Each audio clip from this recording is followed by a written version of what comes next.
For years, artificial intelligence has functioned as a conversational partner. It answered questions, summarized documents, and generated text. This week, the most widely deployed models on Earth began to stop talking and start acting. They are now digital agents capable of executing tasks. This shift creates an immediate legal and ethical gap. When a machine is just generating text, the user reads it and decides what to do. When the machine reads your inbox and presses send, or accesses your medical history to make a plan, the line of accountability fractures. The moment software moves from generating options to taking actions, the companies building these models transfer the ultimate burden of responsibility directly to the person who clicks accept. That transfer happened quietly on a national scale this week. OpenAI opened its ChatGPT health product to every adult in the United States. HIPAA regulates the physical entity, the hospital, the insurer, acting as a secure boundary. But it doesn't protect data once it leaves. When a user authorizes a chatbot, that data moves outside the federal shield. The legal protection is immediately replaced by a corporate terms of service agreement. That agreement promises the data won't be sold or used for targeted ads, but it is a promise the company can rewrite at any time. There is no public vote, no congressional hearing, and no regulator required. With a single screen tap, the largest pool of American medical records can bypass federal oversight entirely. The consequences of relying on consumer chatbots for medical guidance are already materializing. Scott Winters, a former pastor, consulted ChatGPT about his physical symptoms. The bot dismissed his dizziness and groin tenderness, advising him to stay recliner-bound. Hours later, he was hospitalized with a massive pulmonary embolus. His doctors noted the immobility prescribed by the chatbot as a contributing factor. Winters filed a lawsuit pleading negligence and the unauthorized practice of medicine, asking a judge to pause the health product's launch. That lawsuit was filed on July 22nd. Precisely one day later, OpenAI shipped the product to the entire country anyway. The rollout was not delayed. Corporate deployment schedules for autonomous tools operate independently of individual human casualties. The expansion of digital agency is also moving rapidly into personal task management.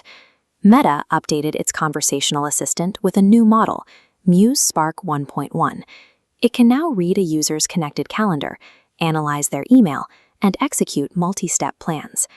What it never specified is who actually presses confirm before an email is sent to a colleague or a meeting is moved on your schedule.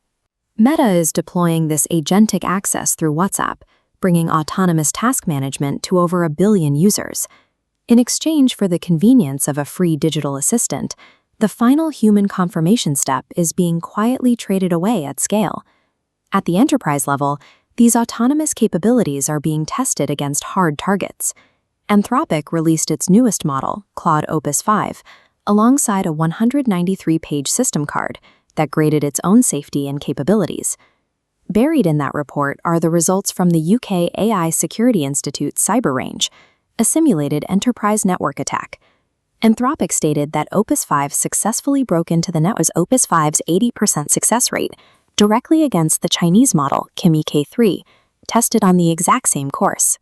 The model Washington has called a national security threat managed to finish the course only 1 in 10 times. The government ran the test, but the company released the software. By self-publishing their own offensive cyber scores on the very day of launch, frontier AI labs are forcing the market to accept them as their own regulators. The ability to build and deploy these agents has triggered a political fight over open-weight models. A coalition of 25 major technology companies submitted a letter urging the Trump administration to avoid placing premature restrictions on models whose underlying architecture is freely available to download. 2 names were glaringly absent from that letter: OpenAI and Anthropic. The 2 largest frontier labs spent the same week actively warning Washington policymakers about the dangers of those exact open-weight models falling into foreign hands. The government has already taken an aggressive stance. White House advisors and Treasury officials are pushing to sanction Chinese models, accusing them of distilling and stealing U.S. technology to catch up. The battle over open weights now determines who has the authority to release agentic technology on a geopolitical stage. As the models grow more powerful, companies are attempting to market specialized versions for high-stakes scenarios. A recent study tested purpose-built survivor support chatbots against general-purpose AI models, specifically for victims of technology-facilitated abuse. The results countered the marketing. The specialized bots, built entirely for trauma response, underperformed the general, off-the-shelf models. They frequently failed to provide risk-aware guidance to victims who were actively in danger. Injecting a specialized prompt into an AI model creates the illusion of expertise. It is a marketing feature, not a substitute for rigorous, human-vetted safety protocols. The reliance on these systems ultimately comes down to individual intent. Avtar Singh spent 50 years looking for his biological family. He searched physical archives and made radio appeals, refusing to hand his DNA to genetic testing companies out of privacy concerns. He typed 3 simple sentences into ChatGPT. He provided a rough age range and 2 continents. Working from those sparse details, the model matched his prompt to an unindexed tribute article sitting on a public heritage website. Within 2 hours, Avtar was crying on the phone with a sister he had never met, Nichi Damo. Days later, they reunited physically at a hotel near Heathrow Airport. The reunion was marked by a bittersweet reality. Their mother had passed away from dementia 18 months earlier. The machine successfully found the family, but it could not give back the lost time. The model matched a name to a web page.